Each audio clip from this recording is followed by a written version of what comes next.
If it happens, Bud Crawford, oh, absolutely. We'll be there, Stephen A. We'll see Bud Crawford and Canelo. And I want to see that fight. But I would rather see him fight Benavidez. I agree with you. Landing punches, like just the whole stat. Crawford is leading. And so I do think that it's a tough fight, but I would lean more towards Crawford simply of his, skill set. That power ain't gonna be able to sustain throughout the fight. Watch. Shannon Sharpe didn't hold back when giving his take on potential Canelo Alvarez versus Terence Crawford clash. Speaking live, he warned that although Crawford has spent most of his career at 147 pounds, he has regularly trained with bigger fighters and handled them impressively. Sharpe emphasized that Crawford stepping up in weight could make him even more of a threat. His warning to Canelo was straightforward. Overlooking Crawford could turn out to be a costly mistake. Fighters, they're not going to give me my due because I'm going to have 3 or 4 losses. And that's what's happening. Guys won't fight anybody that the fans want to see, or a fighter that's deserving. You're absolutely right. David Benavidez deserved the fight Canelo, but Canelo doesn't want to fight him because he knows there's a greater chance of him losing versus Benavidez versus Bigger Charlo. And so that's what, now, am I gonna go see the if it happens, Bud Crawford? Oh, absolutely. We'll be there, Stephen A. We'll see Bud Crawford and Canelo, and I want to see that fight. But I would rather see him fight Benavidez. I agree with you. Daniel Jacobs breaks a fight down from a technical standpoint, weighing the strengths of both men. He acknowledges that Canelo Alvarez brings power and vast experience, but argues that Terence Crawford enters a ring with a wider skill set that makes him unpredictable and dangerous. Jacobs points out that Crawford's ability to switch styles mid-fight often leaves opponents confused and unable to play to their strengths. Combined with sharp reflexes and a high fight IQ, this adaptability could spell serious trouble for Canelo. While Jacobs respects Alvarez's proven toughness against punches like Gennady Golovkin, he stresses that dealing with Crawford's speed, precision, and tactical approach will be a completely different test. For that reason, Jacobs leans toward Crawford, believing his versatile skill set gives him the upper hand. For instance, when he fought the guy that he lost to just recently. Bivol, yeah. Shout out to Bivol. He wasn't really able to find that niche there, but in spurts, you can see him adapting, right? And so the biggest difference between Bivol and Crawford is the size difference and the power. Even though Bivol was an ultimate boxer, he still was able to keep him off him with the sheer power and strength. But with Crawford, I think that it'll be challenging for Canelo to get around the skill set, but it wouldn't be challenging for him to be able to endure the pain. And so that's what Canelo, because the mindset too is, if you can't hurt me, no matter what you do, I'm going to keep coming forward. So if Canelo can adapt that mindset, take the shots, because he's going to be throwing, and if you look at the stats too, in terms of punch output, in terms of landing punches, like just the whole stat, Crawford is leading. And so I do think that it's a tough fight, but I will lean more towards Crawford simply of his, skill set. Is this the biggest fight for his legacy? If obviously he wins, I think. Crawford. Yes, Yeah. I think it would be the biggest win. But given the fact that a lot of people, I think, expect Canelo to win because of the weight, where do you rank this in comparison to that huge fight with Errol Spence? So if Canelo wins, it would be one of his most top tier wins, but it would also be expected. So I don't know if it would take the umph off of it, rather the other way around, because of the size difference and what all Canelo has been accomplishing for the last however many years, Wade Oladipo highlights a trait that, in his view, makes Terence Crawford stand out from most fighters: his ability to cause damage without relying solely on raw power. He explains that Crawford's timing and precision allow him to land punches opponents often don't see coming, which makes them far more punishing than they might appear. Oladipo believes this quality is a key reason he favors Crawford in a potential matchup with Canelo Alvarez. While he acknowledges Canelo's toughness, he argues that Alvarez can be outmaneuvered by disciplined fighters who resist being drawn into wild exchanges. Crawford thrives in this area, showing patience and waiting for the right openings to strike. For Oladipo, it's this blend of intelligence and effective punching that gives Crawford the edge and makes him the more likely winner. Put that pressure on himself. He's done what no one's ever done before. 2-time undisputed world champion. So why not just enjoy? But obviously you want to go for that next challenge. Now for him, he wants to go for that Canelo. I would advise him not to go for that. But if he's the man, and he knows how good he is himself. So I can't really say to him that do this or do that. So really, he believes in his skills. He feels he believes in his skill. We can't answer for him. We let him go and do it. You know what I'm saying? And we all might be wrong. He might be even stronger than Canelo. He might pack the weight on well, that he might do really well in there. So look, regardless, fought them both. Like, what are the differences between them? Obviously, it's weight. Canelo's strong and he's easily hit. Very easily hit, very easily. Compared to when I fought against Crawford, I couldn't even hit clean. So really, that's the difference. And they both hit hard. Because and you can see the strength. You know, when I was fighting against Crawford, I didn't think Crawford was that strong, but when he kind of moved me around a little bit, he is very strong as well. So look, but why does he need to give that much away? He's pound for pound #1 in the world. Why does he have to go up and fight Canelo?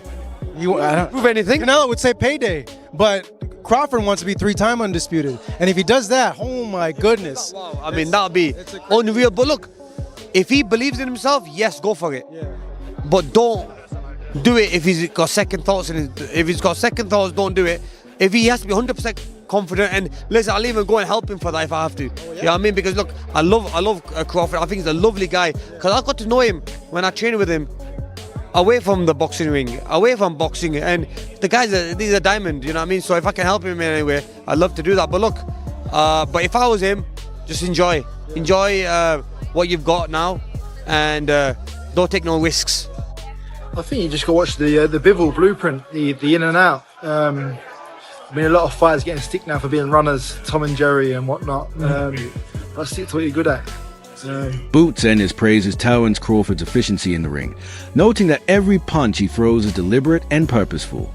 Unlike many fighters who burn energy on unnecessary flurries, Crawford calculates his shots with precision, making each one count. Ennis points out that this discipline reflects Crawford's high boxing IQ, allowing him to maximize both accuracy and impact. By conserving energy and striking at the right moments, Crawford limits his opponent's chances to counter effectively. Ennis also stresses that this approach makes Crawford especially dangerous in longer fights, as he's able to maintain stamina while systematically wearing opponents down.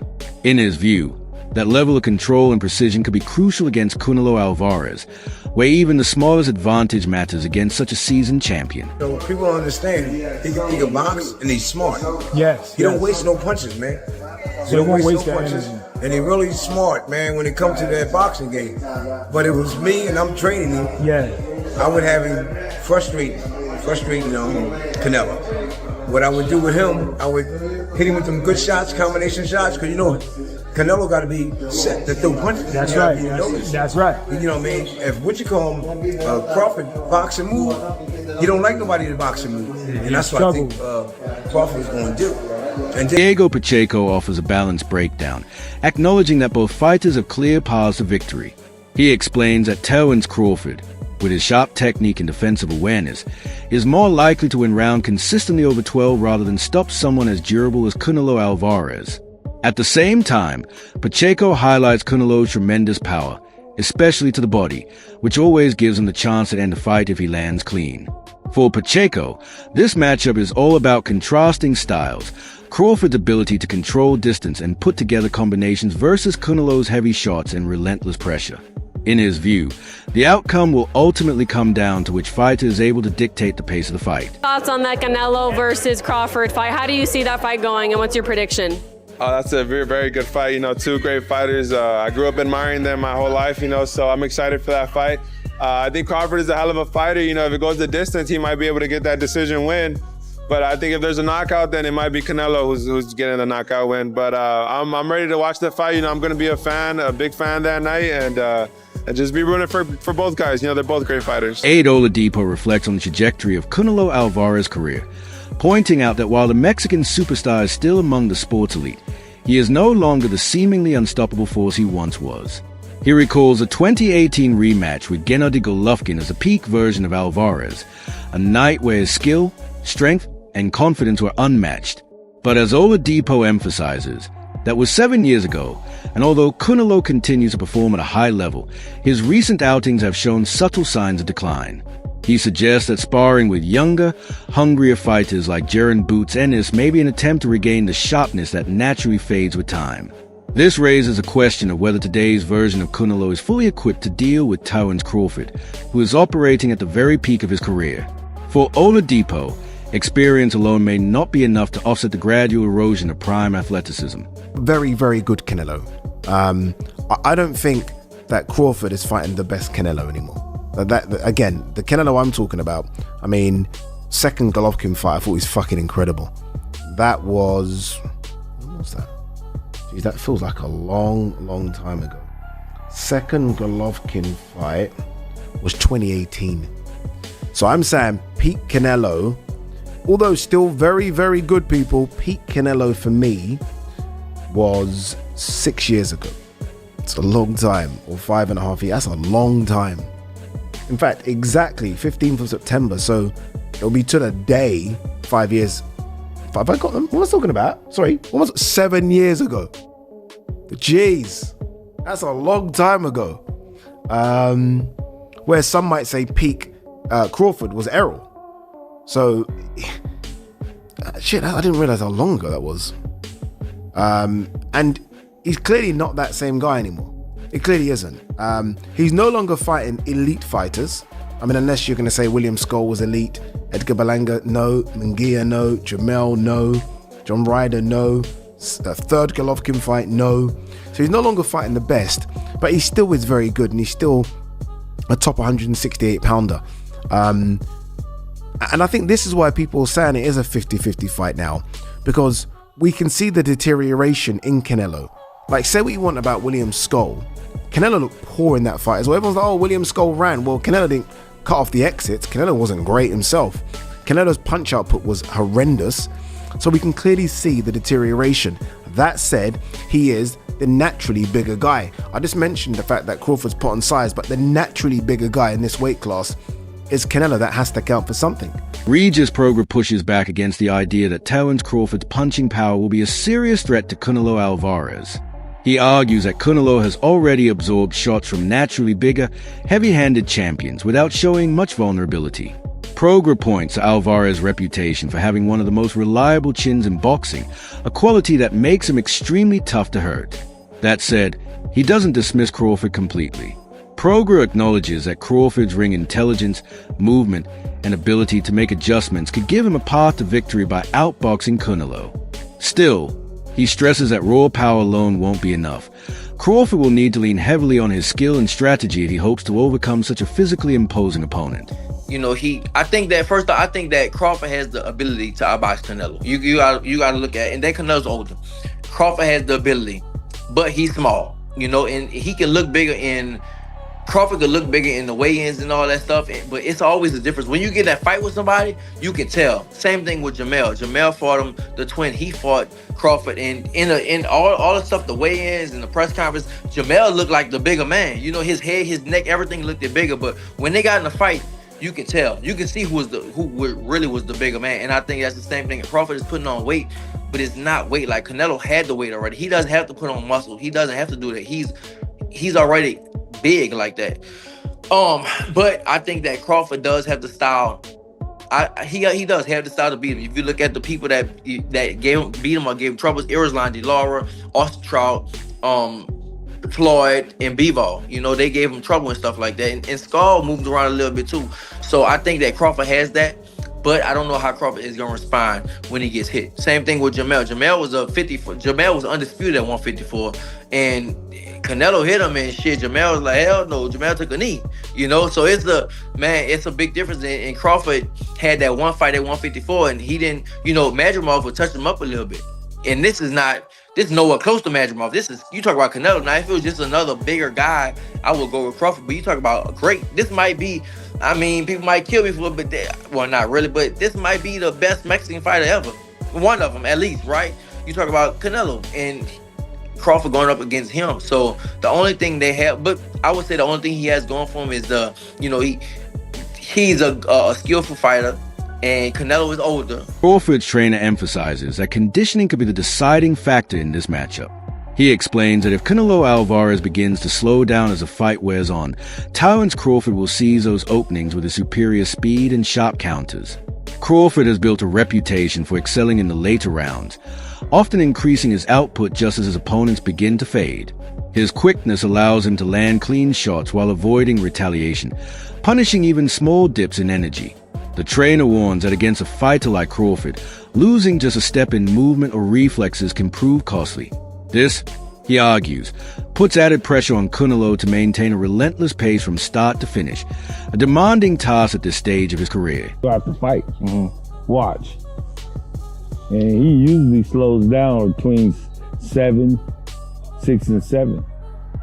You slow down, that's a fucking wrap. That's what you've been seeing in these last couple fights from him? I mean, yeah. Fuck yeah. I seen him slow down going into the later rounds, and I didn't see his ass get outboxed. Brian McIntyre, and I will say this openly, is one of the best trainers in boxing. He absolutely knows his job, and I know he knows his job better than I know his job. So take my observation with a grain of salt. However, sometimes I get these things right, and I think that Brian McIntyre is making a miscalculation. Now, what do I mean? He basically said that one of the biggest advantages that Terence Crawford has over Canelo Alvarez is that Canelo Alvarez slows down, and that he says that after round 6, round 7, that Canelo Alvarez usually starts slowing down, and if he slows down against Terence Crawford, that is going to be a very, very huge mistake, and Terence Crawford is going to be able to take advantage of that. All right. First and foremost, let me say this. If it was the case that Terence Crawford was fighting Canelo Alvarez at 147 pounds, or even at 154 pounds, and Canelo Alvarez started slowing down, that definitely could be very, very big trouble against a guy like Terence Crawford, because Terence Crawford is an incredible counterpuncher, and if you show him any openings... Teddy Atlas delivers one of the strongest endorsements of Terence Crawford's chances. He describes Crawford as a complete fighter, equipped with the discipline, adaptability, and mental toughness to beat anyone, even when moving up in weight.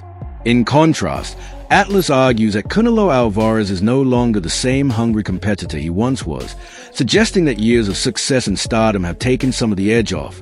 He even goes so far as to say that Canelo is somewhat overrated when compared with Crawford, pointing to recent performances as signs of decline. And again, or you could agree again. It's up to you, whatever.